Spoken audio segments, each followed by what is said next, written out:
Mom, alis na po ako Here's your allowance. Meron pa po ako gamitin niyo na lang po yung pambili ng next groceries natin. Billy, bye na po ma. Take care of myself sa school. I love you and tell dad that I love him too, okay? Ang batang yun talaga. Billy, kanina pa kita inaantay. Huwag mo naman masyado ipahalata na miss mo na agad ako. You know you're my savior pagdating sa ACADS. Pa-tutor ako sa part na to. Sabi ko na ginagamit mo lang ako eh. Billy naman eh. Dalisan ba dyan? Eto. Congratulations, Billy. You're running for highest honors college. You're really making us proud, ha? Keep it up. Thank you po.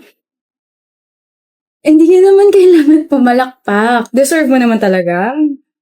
Saan pa nga, lalo pang nilakasan. The dress is giving, Billy. Thank you. You wanna get the link ba? Pwede? Hindi mo i-gatekeep? Hindi lang naman ako yung pwede magsuot ng damit na to. Thank you! Ang bait-bait mo talaga kaya ang daming humahanga sa'yo eh. Ano ka ba? Hindi naman. Anong hindi ka dyan? You have a perfect life, Billy. You're a very good friend, schoolmate, and classmate. Tapos your family is very, very rich pa. You're a loving girlfriend and may perfect relationship pa with Jules. Beauty and brains ka pa, tapos you're super kind pa. Baka lumaki ulo ko niyan Wala kaming pake kahit maging megamind ka pa, we will still love you, Billy. Thank you, Laya. And you know my name pa? Oh my gosh! Of course, nagkaroon na tayong interaction dati, diba? How's your day, my love? Ganun pa rin, masaya, enjoy, and hindi boring. Tapos, running for highest honors ulit ako. And then, alam mo ba, I stumbled upon the schoolmate. Her name is Laya. Sabi ba naman niya, I have a perfect life. Perfect ka naman talaga. You're my perfect Billy. It feels weird lang, as in, sa buong buhay ko, ngayon ako nasabihan ng perfecto ako. Nobody's perfect naman. You're an exception, baby. Whatever. Sa'yo ba, Jules? How was your day? Nagka-abere lang sa isa sa mga subjects pero nagawa na naman na paraan. Don't pressure yourself too much, ha? Yes, ma'am. At saka palagi sumasagi sa isip ko na kapag nagpadala ko sa inis at saka sa pagiging stress ko, lalo magiging masama yung kalalabasan ng mga ginagawa ko. Very good naman ang baby ko. Kaya pengen ako kiss. As you wish. Bakit, Billy? Ikaw yun? Yung ano? Cringe naman ito. Narinig mo yon? Billy, are you okay? Pinagtitripan mo ba ako, Jules? Okay ka lang ba? Ano ba sinasabi mo? Huwag ko na lang kaya ilagay itong part na to sa POV na to. Medyo cringe kapag naghingi pa siya ng kiss eh. Baka mamaya makringe na rin yung mga manonood nitong content ko na to. Billy! Jules? Lo, ano nangyari? Ba't nag-glitch? Ba't nakastuck na siya? Ba't ganito? Part? POV? Content? Audience? My friends? My family? My schoolmates? My boyfriend? Hindi ako tanga para hindi ma-realize to. Isang palabas lang ang perpektong buhay ko. Ano, tapos ka na sa POV na ginagawa mo? Paano matatapos biglang nag-glitch to in-edit ko? Ayaw na gumalaw ng clips pati yung editing app na damay. O paano yan? May ako na nga asikasuhin. Tara, kain muna tayo. Tara. Ay, wait, yung phone ko. Kanina ka pa nag-aantay, Kai?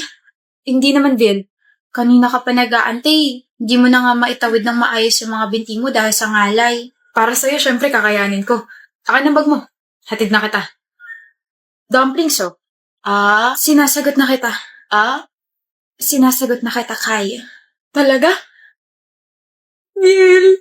Para sa'yo, Viel ko. Oh, what's with the flowers? Hindi ko naman birthday. Hindi naman Valentine's Day. Just flowers. Thank you. Love you.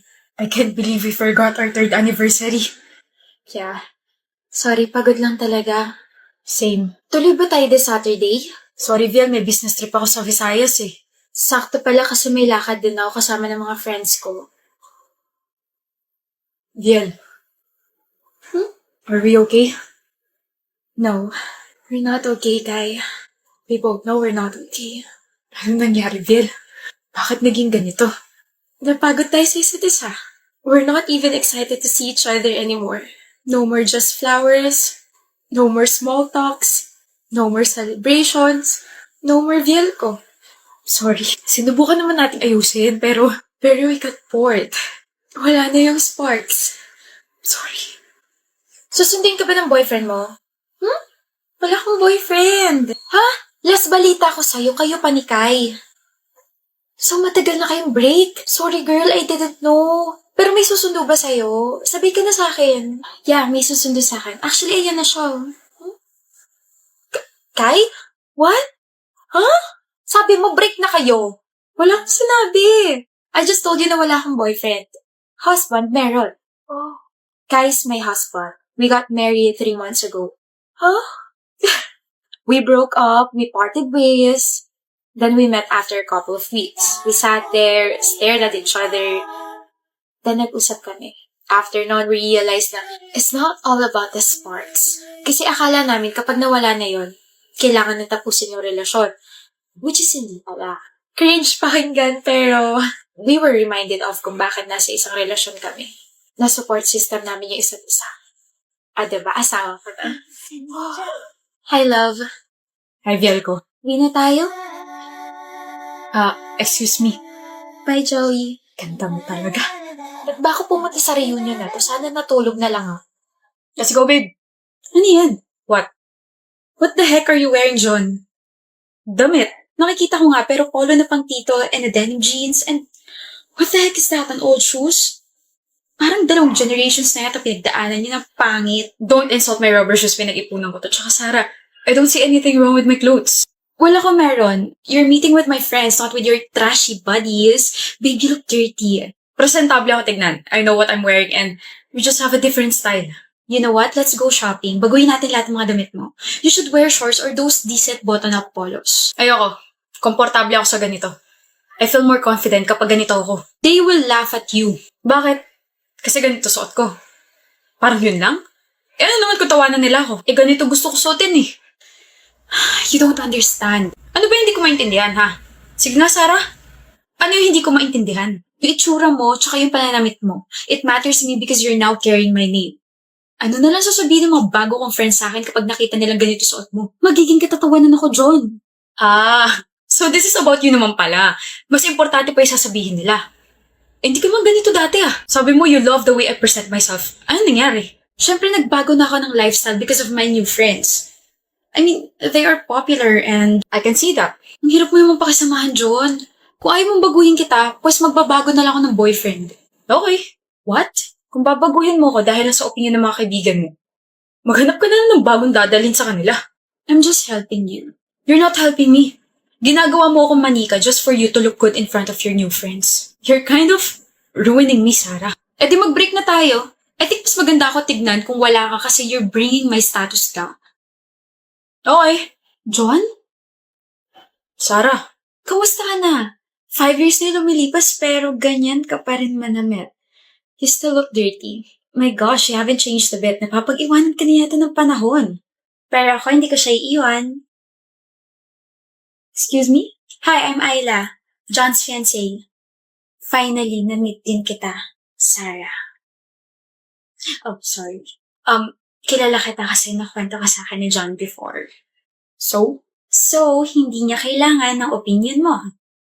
Shut up. No, you shut up. Ikaw yata hindi nagbago, miss. Talim mo pa rin magsalita. Bakit? Importante pa rin ba yung sasabihin ng mga friends mo kapag nalaman nilang ganito pa rin ang style ng fiancé ko? Ng ex mo? John? Oh, don't ask for his help. Hindi ka niya tutulungan. Well, kapag ex na, bawal na magmakapal ang muka. You know, Sarah, I'm sorry, pero I'm very happy na nakapaghiwalay ka sa kanya. Kasi I get to see him every single day and appreciate John for just being himself. Kaya umalis ka na dahil ang sakit mo sa mata. Whatever. Whatever. East! Kanina ka pa nandyan? Ano sinabi sa'yo ni ma'am? Pinagalitan ako sa quiz tsaka sa pagtulog ko. Teka, bakit mo gusto malaman? Para kasing kasalanan ko kaya ka napagalitan eh. Bakit mo naman naisip yan? Mori, pasensya ka na kung palagi mo akong iniisip kaya napanaginipan mo ko. Ano? Pasensya ka na kung nahulog ka sa akin, na you can drive me crazy, and I'm sorry kung shy king ka lang. Nangaasar ka ba? Uy, hindi Hindi ako ganong klaseng tao. Pero totoo ba nagsasalita ko habang tulog kanina? Oo, ang dami mo pa nga sinabi. Gumagalaw pa pati katawan mo. Diyos ko. Hala, nabangga ako sa hangin. Hala, ikaw pala yan, Amory. Grabe ka na. Don't tell me, pati yan nasabi. Nakakahiya. Teka, lakas mo mang asar ah.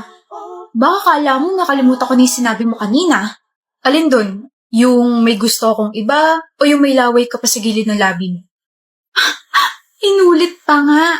Totoo naman kasi may laway ka pa sa gilid ng labi mo. Oo na. Oo na. Di na kita crush. Heartbreaker. Panaginip breaker. May gusto akong iba. Alam ko, okay? Hindi mo na kailangan ulit-ulitin. Kaya nga hindi na kita crush. Amory. Ano? May gusto akong iba. Oo na. Kaya ka mababa sa quiz kasi slow ka eh. Iba na nga gusto ko. Ano bang pangalan mo? Amory Ibanez. Tanggalin mo yung Nyez. Amory iba. Oh. May gusto kang iba. Iba? Iba. Amory. May gusto akong iba. Nyez. May gusto ako kay Amory Ibanez. Iba. Iba. Ang pangit mo umamin, nakakabobo. Gusto mo turuan kita ng mga banat? Grabe ah. Then pwede mo ba akong turuan ng mga banat mo? Aray! Bakit? Nanghina tuhod ko dahil sa'yo.